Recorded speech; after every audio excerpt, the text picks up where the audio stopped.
Inheritance law है और Sam Pitroda, जितना मैं समझती हूं, जितनी कांग्रेस को मैंने कवर किया है या फॉलो किया है, सैम पिट्रोडा बड़े इंपॉर्टेंट पर्सन है पार्टी के लिए।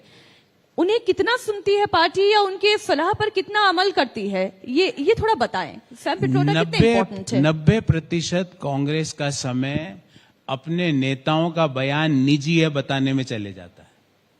अब वो सैम पिट्रोडा ने बयान दिया, यहां वाले दिल्ली वाले नेता बोल रहे हैं वो तो निजी है। अरे निजी कैसे हो गया जब पूरा देश इनहेरिटेंस टैक्स, वेल्थ पे बात कर रहा है, उसी दिन आप बयान देते हो, फिर कहते हो ये निजी है, और लास्ट में ये भी लिखते हो कि वो बहुत ज्ञानवान है। मेरे को समझ में नहीं आता कि वेदर यू लव हिम और हेट हिम, ये खटका या तो चालू हो सकता है, बंद हो सकता है। बीच में जब खटका रहता है तो सिर्फ करंट मारता है लोगों को और कुछ नहीं करता। तो ये बीच में कर दिया, सैम पिट्रोडा का बयान निजी है। अरे निजी कैसे हो गया? नहीं, ये खटका मतलब स्विच, ये स्विच बीच में कैसे रह गया? ये बीच में जान करके रखते हैं, कंफ्यूज रखते हैं, ताकि आप कंफ्यूज होके वोट दे दो। देश के लोग कंफ्यूजन में अब बिल्कुल नहीं है।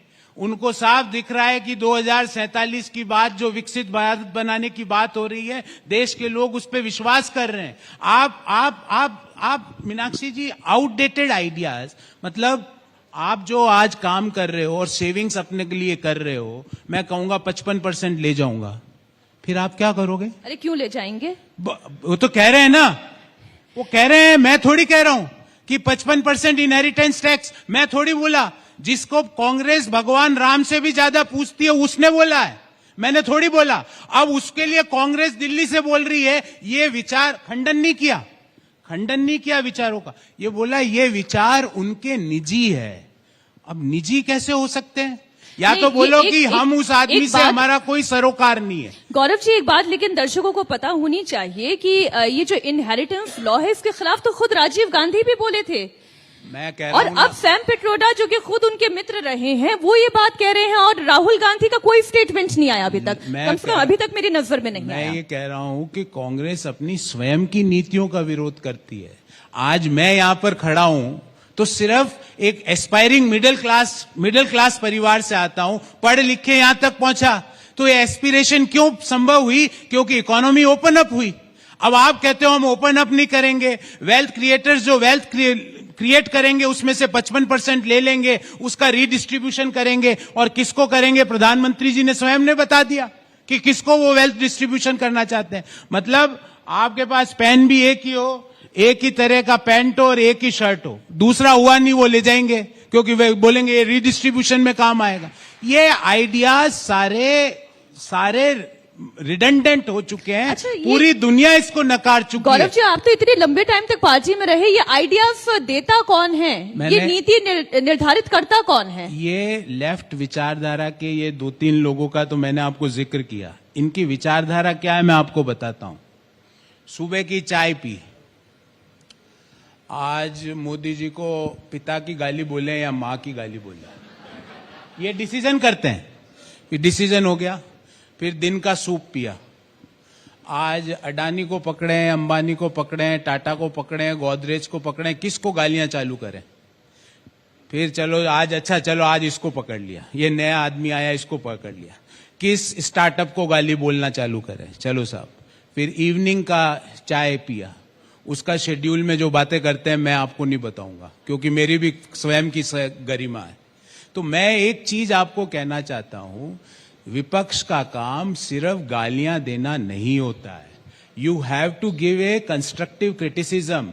आपको सकारात्मक आलोचना देनी पड़ेगी। मैं सिर्फ ये कहूं ये खराब है, अरे भाई क्यों खराब है, क्या कारण से खराब है? रोज आप नया एक एजेंडा सेट करते हो। आज सुबह हुई, चलो आज कास्ट सेंसस, कल सुबह आज इनहेरिटेंस टैक्स, परसों सुबह जीएसटी, उसके अगले दिन सुबह बेरोजगारी, उसके अगले दिन सुबह अग्निवीर, उसके अगले दिन सुबह और कोई स्कीम निकाल लेंगे।